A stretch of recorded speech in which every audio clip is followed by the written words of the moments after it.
everyone. Magandang araw sa lahat. So it's another day and another chance to spread the Word of God. So let's continue on sowing the Word of God, guys, and sharing it as much as we can. So the Word of God is so important, guys, and the conviction lies on the power of the Word. So kaya natin kailangan i-spread yung Word kasi yun yung nagko-convict ng tao, guys. Kung marinig mo yung salita ng Diyos, yung Holy Spirit, yung magko-convict sa'yo through the Word of God. And it is said in the Scripture that the Word of God is quick and powerful. Quick is alive, sharper than any two-edged sword, piercing even to the binding asunder of soul and spirit, and of the bones and marrows, and of the discerner of thoughts and intents of the heart. So kaya sa mga kapwa nating believer dyan who knows this already, that's why they have the zeal to pray and ask God for a refreshment or refilling of the Spirit, because they know that salvation lies on the Word. So that's why they keep on spreading the Word of God every day as much as they can. So life is too short, guys, and we all have this one chance to glorify our God.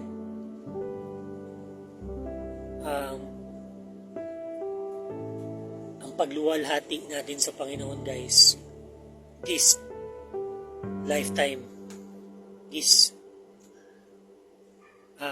only one lifetime that we have.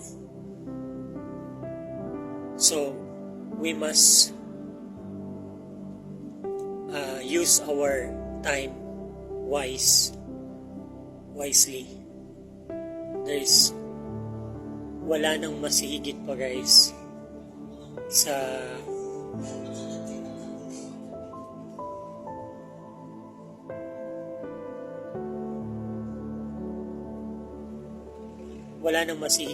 to become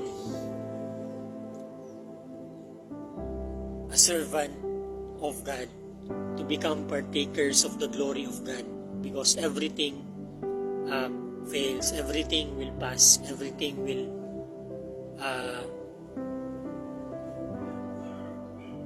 end, but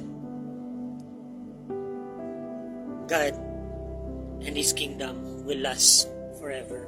So if you use your time to honor God,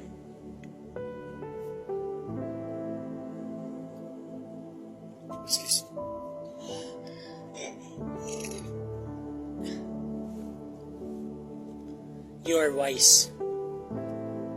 So kaya if we have time, let's keep on sharing the Word of God.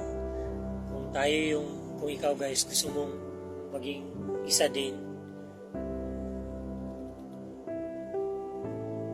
to be used as an instrument of God, and you doubt yourself because hindi ka fluent magsalita, hindi ka magaling, or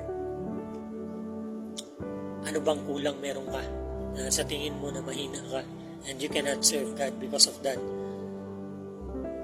Naiintindihan kita, guys. Naiintindihan ko kayo, because ako din, nung nagsimula ako, I have so many doubts, I have so many questions, I have so many reasons why not to spread the Word of God. But what I did is I presented all my worries to God through prayers and asked God, Lord, I really want to serve you, but you know me, I'm not that good, I'm not eloquent enough, I'm not that good at anything.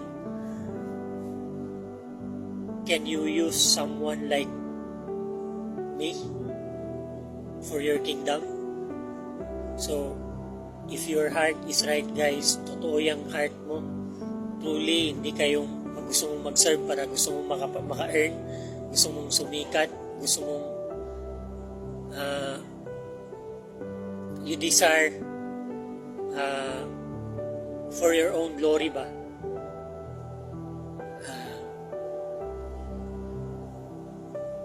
I think kung genuine yung faith mo because you really, truly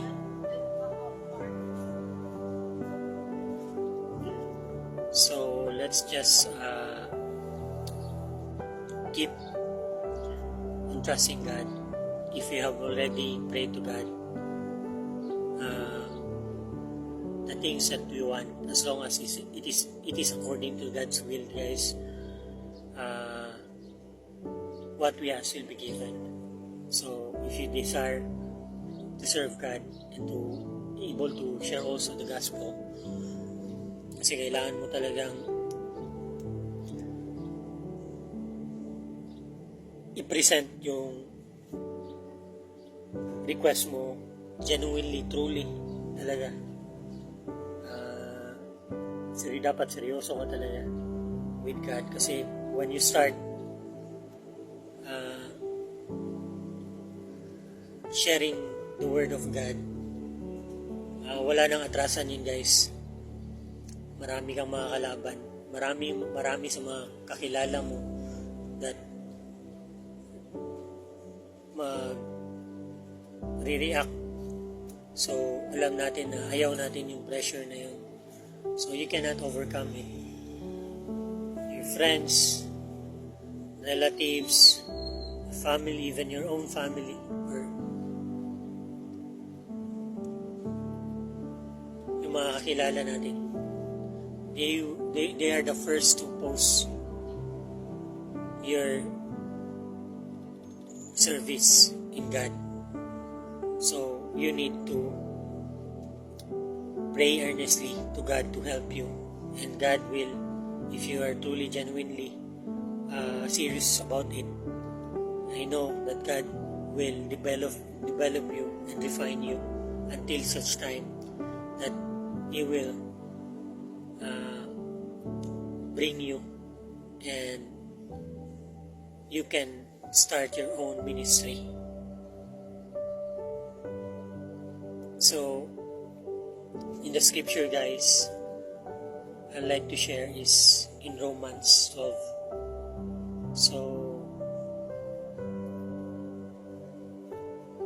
in Romans 12:9, it is said, "Let love be without dissimulation. Abhor that which is evil. Cleave to that which is good. Be kindly affection one to another with brotherly love, in honor, preferring one another, not slothful in business, fervent in spirit, serving the Lord, rejoicing in hope, patience in tribulation, continuing instant in prayer, distributing to the necessity of the saints, given to hospitality. Bless them which persecute you. Bless and curse not. Rejoice with them that do rejoice, and weep with them that weep. Be of the same mind one towards another. Mind not high things, but condescend to men of low estate.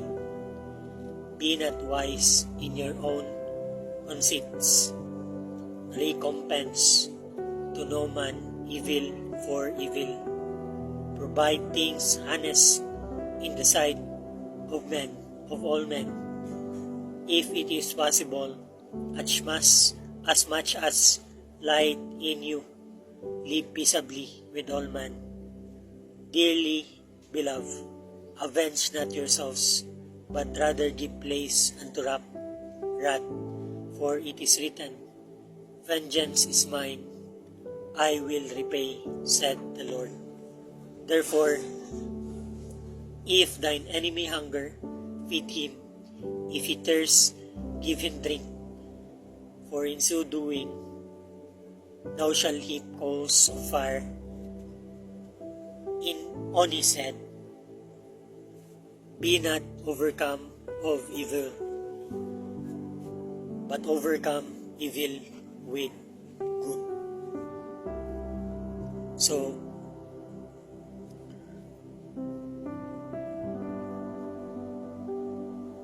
napakaganda ng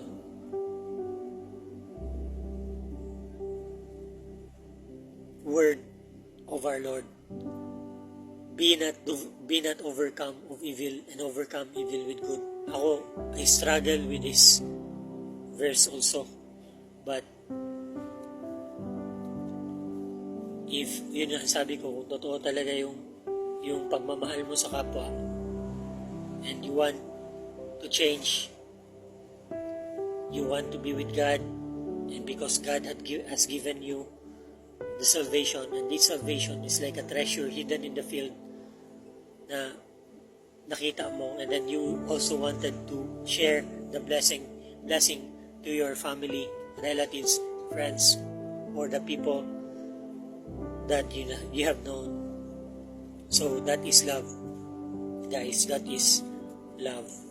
You want them also to inherit eternal salvation, to live forever with our Lord and Savior Jesus Christ in His kingdom to come. So that's all, guys. I hope I was able to share another words of encouragement to you guys, and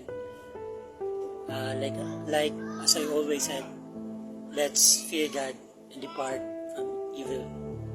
May the Lord God be with us all always. God bless.